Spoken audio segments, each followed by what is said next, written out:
আজকে মূলত যাব ঈদের নামাজ পড়তে। ছোট ভাইরা সবাই আছে। হৃদয়কে ফোন দেওয়া হয়েছে, হৃদয় ফোন ধরে না। আমাকে বলছিল 6টার সময় যে আসবে।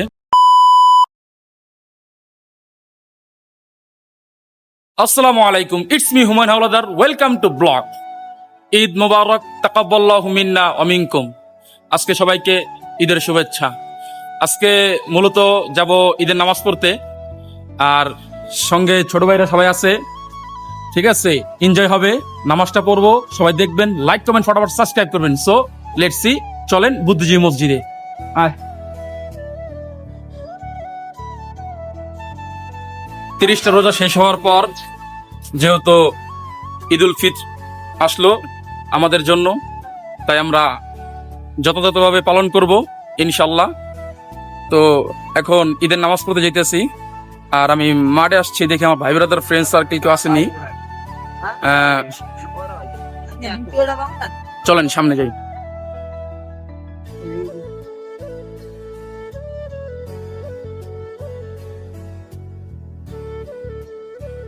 তো সবাই সারিবদ্ধ হয়ে যাচ্ছি মসজিদের দিকে, আর তাকবীর দিতে দিতে যাচ্ছি।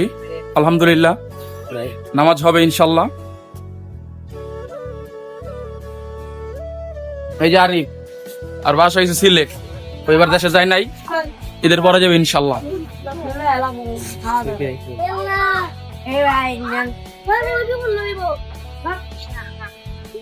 আর দুঃখের বিষয় হচ্ছে আমার ফ্রেন্ড সার্কেল কাউকে আমি পেলাম না। তো হৃদয়কে আমি কল দিয়ে দেখতে পারি হৃদয় আসবে নাকি। হৃদয় বলছিল 7:10-এও আমাকে কল দিবে। তো লাইনে থাকি। আসসালামু আলাইকুম ভাই, ভালো আছেন? আমরা হৃদয়কে কল দিই। হৃদয়কে ফোন দেওয়া হয়েছে, হৃদয় ফোন ধরে না। আমাকে বলছিল 6টার সময় যে আসবে। তো না আসলে কিছু করার নাই। মোহাম্মদুল্লাহ, কিছু বলো। হ্যাঁ, ঈদের দিন কেমন লাগতেছে? হ্যাঁ, ভালো। তো যাচ্ছি, এই যে বুদ্ধিজীবী, আমাদের রায়ের বাজার বৌদ্ধভূমি। তো আমরা যাবো এই মসজিদে, এই যে বুদ্ধিজীবী জামা মসজিদে যাব।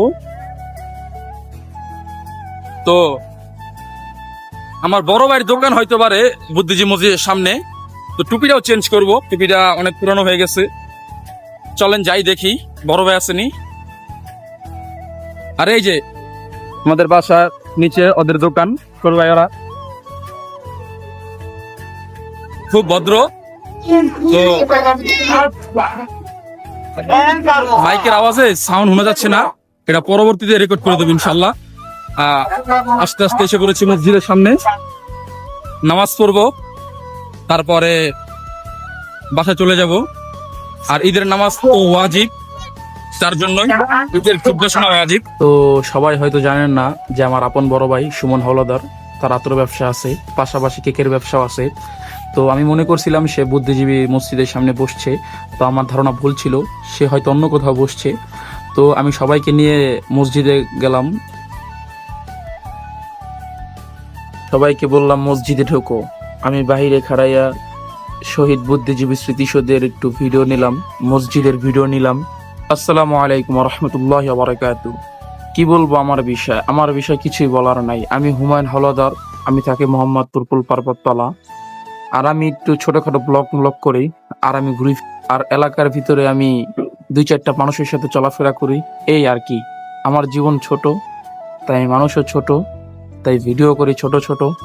সবাই আমার দেখে হাসলে কি হয়েছে, আমি অনেক উৎসাহ পাই আমার দেখে মানুষ হাসলে। সবাইকে ধন্যবাদ। আমি এখন মসজিদে ঢুকবো।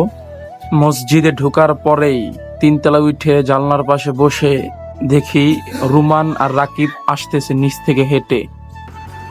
ওরা আসতেছিল, আমি ওদের জন্য অপেক্ষা করতেছিলাম। সাথে ছিল ছোট ভাই, সবাই আমার সাথে বসেছিল। আমরা সবাই ছিলাম 3তলায়, সবাই তাসবিহ গুনতেছি, খুতবা শুনতেছি। আর সবার কাছে একটা মেসেজ, বন্ধু নামাজ বাদ দিও না, এপারের চেয়ে ওপারের দুনিয়া অনেক সুন্দর।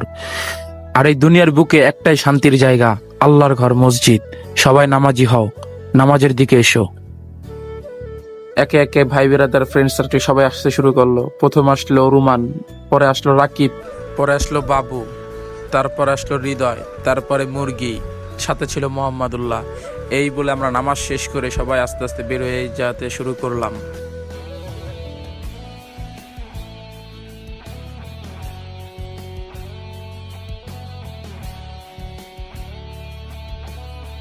বলছিলাম নামাজের আগে কেউ আমার সাথে অ্যাড হয় নাই, কিন্তু নামাজে ঢোকার পর, মসজিদ ঢোকার পর আস্তে আস্তে সবাই আমার সাথে অ্যাড হয়েছে। তো সবাই ঈদ মোবারক বন্ধু।